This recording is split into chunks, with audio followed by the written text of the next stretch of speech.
Hello, everyone! I am Tacet, and today I'm going to be going over the top 10 weapons in Gems of War. From this list, I am going to be excluding about 1/6 of the weapons. These are weapons that have only been available through events. Some of them you can buy with cash as of recently, but not all of them have been introduced back into the game, and most of them you still cannot obtain by any means. As far as those weapons are concerned, basically any of those that hit multiple enemies are pretty good. But I will be excluding those as a good majority of players in the game, particularly new players, will not have access to many of them. So here are the top 10 weapons in the game. First off, we have the Golden Cog. You get this at 40 red and 40 yellow mastery. One really good thing about weapons is they are really consistent to actually obtain.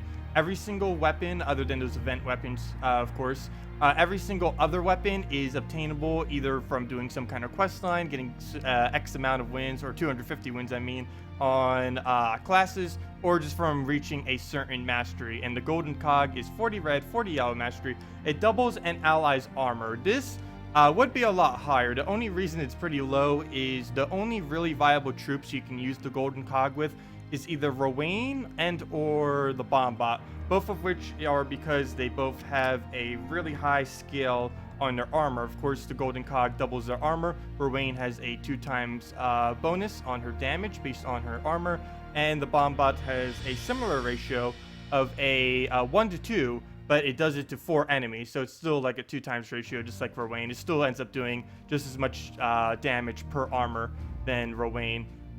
So those are the two main troops you'd use it with. You could use it with something like Pride Guard or Paladin or stuff like that too, or Set-type Warrior, anything that scales off of armor. But Rowan and Bombot are the main two you would consider with the Golden Cog.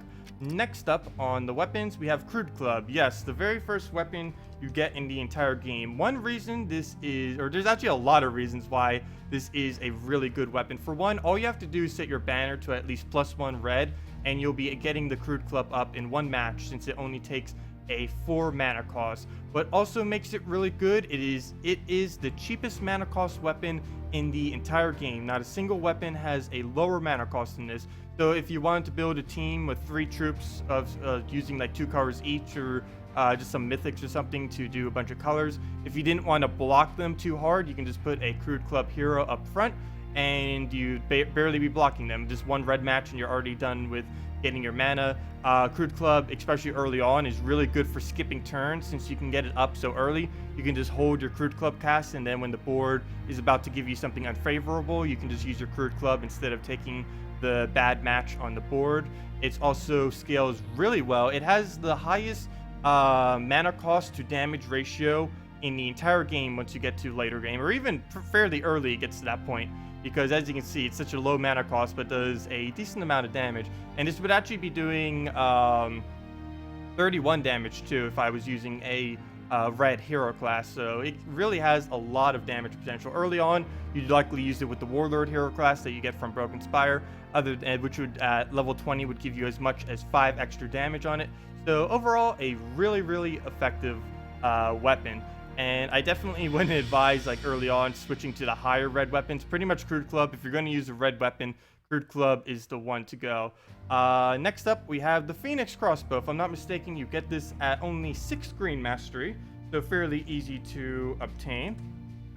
It is the, I believe it's the lowest mana cost true damage you can possibly have on a hero weapon. And of course, if you had the class, the Archer class, you'd be having 5 additional magic on it, as well as the Orb Weaver class, but you'd most likely use the Archer class for the extra mana, plus it has better traits than the Orb Weaver. But you'd use it with something like that, get the extra 5 damage, and you'll easily be able to one-shot, or definitely 2 shots, your enemies. Works really good with other true damage, like Miststalker, Spirit Fox, Astral Spirit, and essentially anything that does true damage. Really good for just doing those final pickoffs that you might need. And like I said, it's the lowest mana cost true damage in the entire game. So if you have a higher magic, like later on in the game, like I do, if you just have, or if you have an Archer class or something leveled up, so you're getting that extra magic, it'll be very effective for the 10 mana cost that it has. Next up is Prismatic Orb. This you get at 25 all hero masteries. One thing that I should mention about hero masteries that I forgot to mention at the beginning is that hero masteries go based on like whatever masteries your hero has alone. If you have additional bonuses from like the guild or team bonuses, they will not unlock weapons. It has to be based on your hero leveling that will unlock these weapons. But at 25 all masteries, you'll be able to get Prismatic Orb. I believe there's also a bundle with it early on in the game if you want to get it earlier. But it creates 8 gems of a chosen ally's mana color, and then increases their armor by a lot, similar to that of the Golden Cog. You'd essentially only really use this with things like Verwain, with Paladin, with Bombot, with other things that scale based on their armor. One other thing to note about this weapon is this 8 gem creation is even though it says choose an ally's mana, you get to choose an ally, but it does a random mana on that ally. So if they have multiple colors, it could do a random one. But if they only have one color, it will spawn whatever color they are, of course. It is fairly good at being able to loop since it does use every single color. It's only one of 2 weapons in the entire game that uses every single color. So you could even pair this with something like the Coatl or something like that, since it uses every single possible mana. There is one other weapon that also uses all mana, which I believe you get at 40 all masteries or 50 all masteries, but it's actually not as good as Prismatic Orb. So definitely stick with Prismatic Orb if you're going to go with an all color hero. And of course, since it's all colors, it doesn't matter what class you use with it. You can use literally any class and it's going to get the full bonus from using that class. So next up we have War and Peace. Pretty much any weapon that hits all enemies are going to be a good weapon. I didn't put all of them on this list, or else this list would literally probably just be 10 weapons that hit all the enemies. But I did include War and Peace for one particular reason, and that is this is the easiest full AoE weapon, as in it can hit all enemies, that you can obtain in the entire game. You can unlock this by completing the Adana questline, which is one of the first kingdoms you unlock, and then go all the way north until you hit Kazil. After you complete Kazil's questline and then do a little bonus questline after that, you will unlock the War and Peace weapon. And you could do this as early as like level 30, 40, 50. You could have this weapon, and most other weapons of this type that are similar to it, you don't unlock until like around level 200 or higher. So the fact that you can unlock this weapon so early is what makes it particularly good. It does damage to all enemies and then gives all allies 2 attack. Of course, that 2 attack really good in arena. As far as the full AoE weapons go, this is one of the better ones for arena use. And its mana is also particularly good, mostly because brown-green doesn't really have any really good offensive troops. Salvani Mora is like one of the only few, and even he has like such a high mana cost. Plus he's a legend, so he might be a little bit difficult to get, unlike this weapon, which is really easy. One other really good benefit that this weapon has, which helps it scale pretty well into late game, is it boosts, or it gets 50% mana on both the Clockwork and the Archer class. Of course, Archer has fast on the second trait, and Clockwork has the mech. If you make it a mech, it'll also have essentially the fast trait, which gives it 50% mana. So regardless of either one that you use, you'll be able to still get this mana up to 8 instead of having to do the full 16 for the first cast, which makes it pretty good at farming Explore. It makes it good at farming just challenges in general, or even just PvPing with if you wanted a quick early cast. So very versatile in everything that it can do. Next up is the Dragonator. This is the first mythic hero weapon that we are showing. There's one for every single class, and one of the reasons why this one is a bit better is, unlike many of them, it does have a lower mana cost. Currently only the Spider Totem has a mana cost of 12, and this with a mana cost of 11. The rest of the hero weapons are all at 14 mana cost. So this is actually currently the cheapest mana cost mythic weapon in the entire game, which is another plus for it. What makes it particularly good is the fact of Guardians being introduced in version 2.1 of the game. It burns, freezes, silences, and deals damage to a random enemy. These burns, freeze, and silence is what really makes it good, because you could put it with something like Courage, which boosts off of enemies being burned. You could put it with oh, I forgot his name. With The blue one. I'm just gonna say the blue one because I actually forget his name off the top of my head. The blue one, which scales off of freeze, and of course humility, which freezes off of silence. Okay, that's gonna bother me now. We have to check at least real quick. Click out Drek. Come on.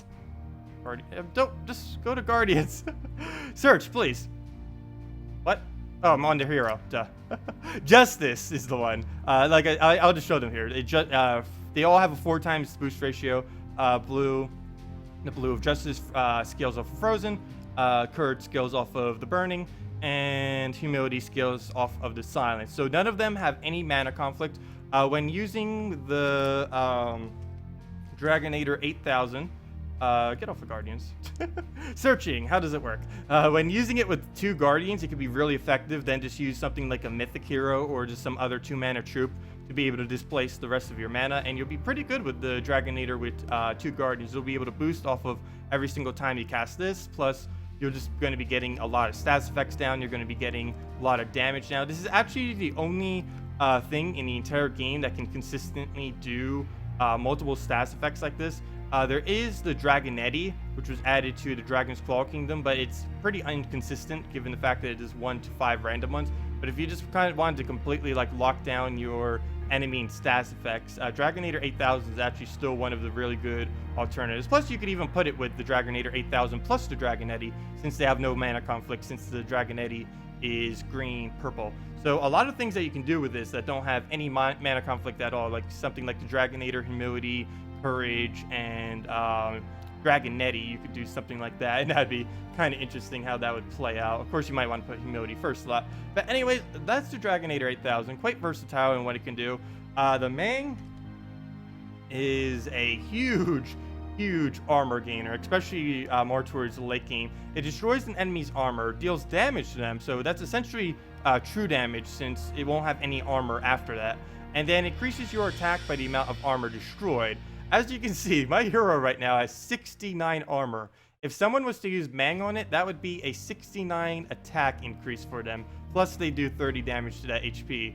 So very, very powerful. Of course, early on in the game, it's still really good since you're tearing through all armor. And then, depending on how high your hero's damage is, you might even be killing with the extra amount of damage that it does on top of that if they have a low enough HP, high armor, low HP. So yeah, in general, really good against anything that has a high base armor, especially as you scale later into the game. Really good in the front line of a team since you can just use it with skull spam and it'll just tear apart the enemy team after you get one cast off. So very high, really good for using attack, getting up a high attack. Similarly, Cauldron is also really good for getting up a high attack if you just want to tear through the enemy team. It is similar to the Golden Cog in that it doubles a stat on an ally, but on top of that, it also gives a bunch of life based on magic, which makes it exponentially better in many instances, other than, of course, with Rowain or Bombot or something of the like. Of course, it doubles an ally's attack, really good on things that have really high base attack, like Mirror Lift, like War, like Cyclops, which scales on attack as well. Anything that's really scaling on attack or has a really good trait that works good with high attack, like 2 times ratio, 3 times ratio, something like that. And just put a skull spam with it, and it'll just completely tear apart. Of course, you similar to War and Peace, you can use either the Archer or the Mechanist class, and you can start it with 50% mana, meaning it would go down from a 20 cost all the way down to a 10. So 10 mana cost for double an ally's attack and give them a bunch of life is very, very cheap and can really put you in a position to almost instantly win as long as they don't have something like a Lumia, a Imp of Love, a Faunessa, or something that damages based on your attack, which is pretty uncommon in the meta currently, but it might eventually come back as far as things that damage you based on your attack. Next up, we have Black Manacles.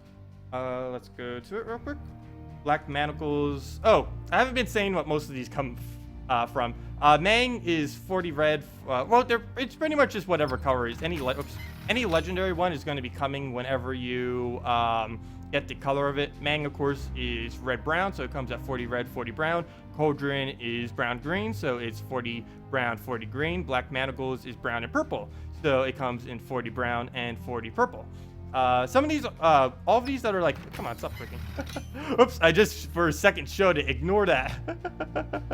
I accidentally showed number 1 for a second. Anyways, a lot of these you also get in the $50 packs if you actually want them early, because I know getting 40 on 2 stats like this, normally you wouldn't have that until around level 150 to around 250. So there are options to get them earlier if you wanted to spend the money on them. But Black Manacles is very, very, very powerful. It does do the same exact damage as War and Peace, and it does that for 1 damage less. But most notably on it, it has a 20% chance to devour a random enemy. This is absolutely devastating because as long as they don't have impervious or indigestion on whatever one it randomly hits, that is an instant kill. And aside from it just being an instant kill, you're going to be gaining all of their remaining attack, all of their armor, and all of their HP. You'll even gain their Divine Shield if they happen to have a Divine Shield at the time. You gain all of their positive buffs whenever you devour an ally, which is currently just Divine Shield. So a very, very powerful weapon in everywhere. It's in arena, in PvP, in farming, pretty much anywhere you can use it, it's going to be really good. Of course, I'm currently using it with Mech in a Bombot team. The Mech, of course, brings it up to half, so you'll even have a lower mana cost to have to get it up. Other alternatives, you can put it with Giant Spider or something, fill it up really quick, and you're pretty much good to go. Or Apothecary, or, you know, anything that creates purple or brown will be sufficient to assist the Black Manacles. Just keep casting, and you essentially have that instant kill that could trigger at any time, on top of its already extremely high damage. And now, let's see what number 1 is. I'm pretty sure most of you already know. But there's technically 2 I'd kind of say are number 1, but one that I tend to prefer a lot more, but some people I've seen using it, a different one. So here it is, Creeping Death. You guys probably saw this one coming. I used this one so much. Creeping Death with the Sorcerer class is just absolutely 100% ridiculous. I'd even say it's probably to the point of broken and almost needing nerf, but Creeping Death you obtain from getting 250 wins on the Necromancer class, which you unlock from completing the Kitar bonus questline. And it is, as you can see, arguably the best weapon in the entire game. The main reason this weapon didn't always used to be the best weapon, what has actually pushed it over into being the best weapon, is the fact that it places 2 death marks. Death Mark was buffed not too long ago when they did like a bunch of stats effects rework. Death Mark now has a 10% chance to kill on every single turn until it is cleansed off. Previously, there used to be a 2-turn grace period before it could actually start doing these 10% chance to kill every single time, but that was removed and replaced with a constant 10% chance. So placing a death mark on something makes that troop very, very dangerous, and to the point that you could kill it instantly, just randomly out of nowhere. And it places 2 death marks, which is the most of any troop other than death itself, which places it on every single enemy. But on top of that, it also well, it does it to the strongest and weakest, so you're always going to have it on the strongest. That'll be very useful, since whatever is the strongest is whatever has the highest HP and armor combined, so they are likely a somewhat of a threat in most instances. Plus, it'll place it on the weakest. If you happen to actually kill the weakest enemy from the AoE damage that it does, it will not do the death mark on the weakest, but it, of course, still just getting 1 death mark with that much damage is very, very good. Creeping Death has the 2nd highest damage in the entire game of any weapon that does damage to all enemies. There actually is one that I see quite a few people using, which does have a slightly higher damage, and that is Morthani's Scythe. If I'm not mistaken, you get Morthani's Scythe at 35 purple, so it's also slightly easier to get in earlier on in the game, since you don't need multiple colors up, you only need purple upgraded. And it does 3 higher than that of Creeping Death. Creeping Death has about 1 up on all of the AoE weapons. Like you see, there's Black Manacles, it's doing 1 damage more. But with something like Morthani's Scythe, it's doing 4 more than that of the general population of all weapons that hit all enemies. And it does 3 more than that of Creeping Death. So it does have the highest. And it creates 7 skulls whenever it kills an enemies. Personally, I don't consider this one the best. I would consider it more towards mid-tier. The main reason for this is the 7 skulls. It doesn't actually guarantee an extra turn or anything like that. And in many instances, you may accidentally give the 7 skulls when you kill an enemy you might just give it completely to your enemy to use those skulls, and if they don't really trigger anything, that's kind of going to be pretty bad for you. The other thing is, if this scythe kills multiple enemies, it's not going to create 7 skulls per enemy killed. It's only going to create 7 skulls if you happen to kill any. It doesn't matter if you kill all of them or just one. It'll always just spawn 7 skulls. For if they ever fix that, so, or I don't even know if that's a bug or if that's actually intended, but if they ever actually change that, so any weapon or anything that triggers based on deaths trigger per death, then Morthani's Will, or Morthani's Scythe I mean, would probably be the best or one of the best weapons in the game. But in its current state, with the fact that Creeping Death was buffed indirectly so hard lately, and the fact that it gets up easier, it does have a 1 higher mana cost, which is actually a pretty big deal. The main reason for this is if you have +1 purple set to your extra mana and you were to get 2 purple surges, you'll be able to get Creeping Death fully up. But you would, if you use something like Black Manacles or Morthani's Will, you're going to be 1 magic short on that. So there is a slight problem with that. But those are all of the weapons that I consider to be the best in the game. I know there are a lot of other useful weapons that are situational in certain builds, so feel free to leave your favorite in the comment section below. But anyways, that will wrap it up for this video. Thanks for watching and have a wonderful day.